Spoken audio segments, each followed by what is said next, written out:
Fitness वाली बहू। चंद्रनगर गांव में सुगना अपने बेटे रमन के साथ रहा करती थी। कुछ ही दिनों में उसकी शादी राधा नाम की एक लड़की से हो जाती है। राधा फिटनेस को लेकर बहुत ज्यादा सजग होती है और वो घर के बाकी लोगों को भी दिन भर फिटनेस टिप्स देती रहती है। बहू, आज तो मुझे आलू पूरी खिला दो। नहीं माँ जी, उसमें बहुत ज्यादा फैट और कोलेस्ट्रॉल होता है। आपको तो मैं आज प्रोटीन सलाद बनाकर खिलाऊंगी। कुछ दिनों तक तो सब ठीक लगता है, मगर धीरे धीरे सुगना और रमन दोनों ही राधा की इस आदत से परेशान होने लगते हैं। राधा, मैं मानता हूँ हमें फिटनेस के प्रति सजग रहना चाहिए, मगर बाकी की चीजें भी खानी उतनी ही जरूरी है। रोज रोज प्रोटीन सलाद थोड़ी ना खाया जाता है। आपको तो खुद तला फला खाना है, माँ जी का तो आप बस बहाना बना रहे हो। देखो जी, जो आप खाते हो आप वही बन जाते हो।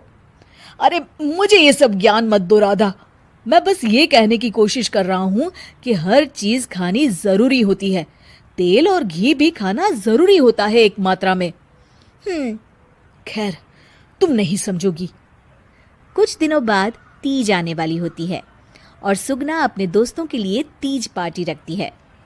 अरे बहू, आज तीज है और मैंने कुछ सहेलियों को खाने पर बुलाया है। कुछ अच्छा सा उन सब के लिए पकाना। ठीक है माँ जी। शाम को सुगना की सब दोस्त आ जाती हैं। सुगना सबको अपनी बहू से मिलवाती है। अरे वाह सुगना, तुम्हारी बहू तो बहुत ही खूबसूरत है। सिर्फ खूबसूरती है या गुनी भी? अरे नहीं नहीं, मेरी बहू बहुत ही संस्कारी है। घर का सारा काम भी खुद करती है। थोड़ी देर सब गप्पे मारते रहते हैं। फिर राधा टेबल पर खाना लगा देती है। खाना लगा दिया है मैंने, आप सब खा सकते हैं। सब लोग टेबल पर आते हैं। अरे ये सब क्या है? आंटी, ये पालक का सूप है और वो स्प्राउट सलाद। वो सब तो ठीक है बहू, मगर खाना कहाँ है?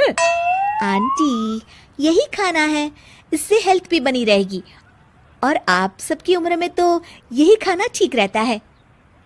हमारी उम्र मतलब? अरे हम कोई बुढ़िया थोड़ी ना हो गई हैं। अरे ओ सुगना, अगर खिलाना ही नहीं था तो हमको बुलाया ही क्यों? सब मूड खराब हो गया तीज के दिन, चलो यहाँ से। और ये सब बोलते हुए सब औरतें चली गई। अरे ऐसा क्यों किया राधा? मैंने बोला था ना कि कुछ अच्छा बनाना। तुम्हारे फिटनेस टिप्स हर जगह अच्छे नहीं लगते। आज तुम्हारी वजह से सब मुझे इतना सुना कर गई। जाओ, अब वो पालक सूप और सलाद खुद ही खाओ। उधर रमन भी राधा की इस आदत से बहुत परेशान हो जाता है, क्योंकि वो रोज उसके टिफिन में कोई ना कोई सलाद बनाकर देती और दाल देती। और एक शाम जब रमन ऑफिस से लौटता है तो अचानक गुस्से से आग बबूला हो जाता है। राधा, ओ राधा! आ रही हूँ, चिल्ला क्यों रहे हो? चिल्लाऊंगा ही ना, आज ऑफिस में मैं बेहोश हो गया था। अरे मगर क्यों? अरे तुम जो फिटनेस के नाम पर रोज ही सलाद और दाल देती हो ना, टिफिन में उससे मेरा पेट नहीं भरता और मुझे वीकनेस की वजह से चक्कर आ गए। मगर उसमें तो प्रोटीन होता है। हर चीज लिमिट में अच्छी लगती है राधा, चाहे वो फिर प्रोटीन ही क्यों ना हो। उसके अलावा भी सबकी मात्रा खाने में जानी चाहिए। मैं तो बस आप सबकी सेहत के लिए ये सब करती हूँ। अरे इतना भी मत करो, हमें खुला छोड़ दो थोड़ा। थोड़े दिनों बाद एक दिन जब सुगना मंदिर से लौटकर आ रही होती है तो अचानक से गिर जाती है और उसकी सब उंगलियां और हाथ पैर जोर से अकड़ जाते हैं। कुछ लोग मिलकर उसे घर छोड़ जाते हैं। घबराई हुई राधा तुरंत डॉक्टर को बुलाती है। डॉक्टर साहब, माँ जी को क्या हो गया है? इनका पूरा चेकअप करना होगा। वैसे तो मुझे लग रहा है कि इनको गठिया हुआ है, इतना तो पता चल रहा है। गठिया? बाप रे! हाँ, गठिया। इनके घुटनों और सभी जोड़ों में जो लचक, जो चलने फिरने के लिए ऑयल चाहिए ना, वो अब नहीं है। अरे कैसी बातें कर रहे हैं आप? मैं तो इनकी सेहत का बहुत ख्याल रखती हूँ, रोज प्रोटीन सलाद खिलाती हूँ और सूप भी। मतलब ये बिल्कुल भी ऑयल या घी नहीं खाती? नहीं नहीं। अरे कैसी बातें कर रही हैं आप? खाने में एक मात्रा में घी या ऑयल का होना बहुत ही आवश्यक होता है।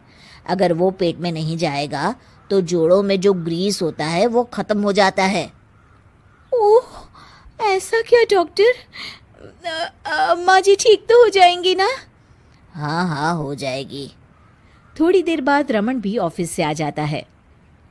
क्या हुआ माँ? कुछ नहीं बेटा, बस ऐसे ही गिर गई थी। ये सब मेरी गलती की वजह से हो रहा है, मुझे माफ कर दीजिए आप दोनों। राधा रमन को सब कुछ बताती है। I am sorry Raman. अति हर चीज की बुरी होती है राधा, इसलिए मैं तुमको बार बार बोला करता था। तुम्हारी फिटनेस के प्रति जागरूकता अच्छी लगती है, लेकिन शरीर में हर तरह की प्रोटीन जाना भी जरूरी है। जी, आप बिल्कुल सही कह रहे हैं, मुझे माफ कर दीजिए। मैं अपने हाई क्लास फ्रेंड के दिखावे और बहकावे में आ गई थी। मैं दोबारा ऐसा कभी नहीं करूंगी और माँ जी का ख्याल डाइट चार्ट के मुताबिक ही रखूंगी। ये हुई ना बात। अब मेरे लिए आज अपने हाथों से देशी घी के गर्मा गर्म आलू के पराठे बना दो, तो ही मैं माफ करूंगा तुम्हें।